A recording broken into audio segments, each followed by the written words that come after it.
Les autorités locales et la MINUSCA ont organisé les 22 et 23 novembre 2024 à Bossangwa, situé à 305 km de Bangui, dans la préfecture de l'Ouham, une conférence pour une transhumance apaisée et prospère.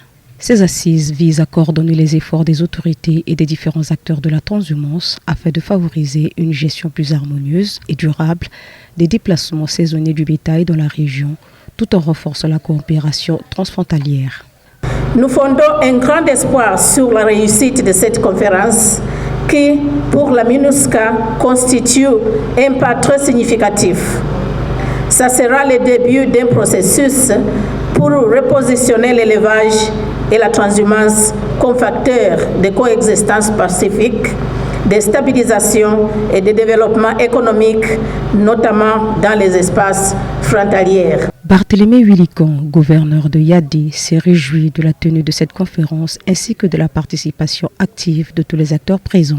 Il a souligné l'importance des échanges qui ont eu lieu sur les 6 thématiques retenues pour la conférence. Plusieurs pistes de solutions visant à améliorer la gestion de la transhumance et à promouvoir une approche apaisée et prospère dans la région ont été énumérées. J'ai apprécié à sa juste valeur l'engouement de tous les invités à ce grand rendez-vous. La valeur ajoutée, c'est surtout celle qui a consisté justement à réunir tous les acteurs, n'est-ce pas, impliqués dans la transhumance, à se réunir et à faire un état de lieu, de la transhumance, à identifier les problèmes qui sont souvent, les conflits qui sont souvent liés à la transhumance et surtout la transhumance transfrontalière.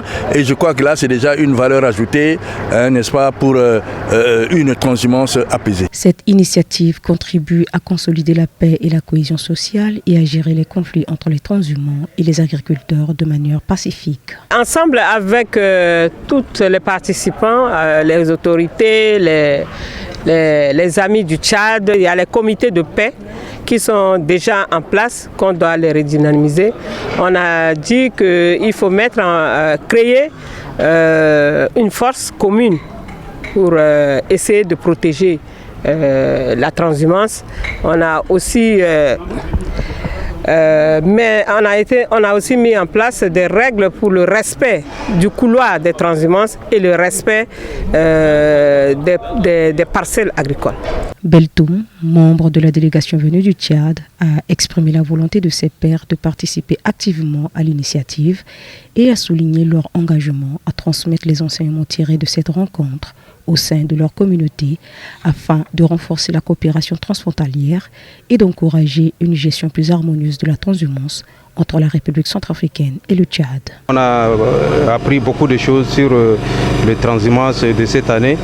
Nous aussi, nous allons transmettre le message à nos frères tchadiens qui veulent traverser la frontière centrafricaine. À l'issue de cette conférence, plusieurs recommandations importantes ont été formulées à l'endroit du gouvernement et de la MINUSCA afin de renforcer la gestion de la transhumance dans le pays, à savoir la réhabilitation et la structuration des couloirs de transhumance afin de faciliter les déplacements saisonniers du bétail dans un cadre sécurisé et organisé, la redynamisation des comités de paix dans l'objectif de sensibiliser les communautés et les transhumants au respect des itinéraires balisés, la création d'une force conjointe centrafricano-tchadienne pour assurer la sécurisation des couloirs de transhumance, garantissant ainsi un environnement pacifique pour les éleveurs et les autres acteurs concernés.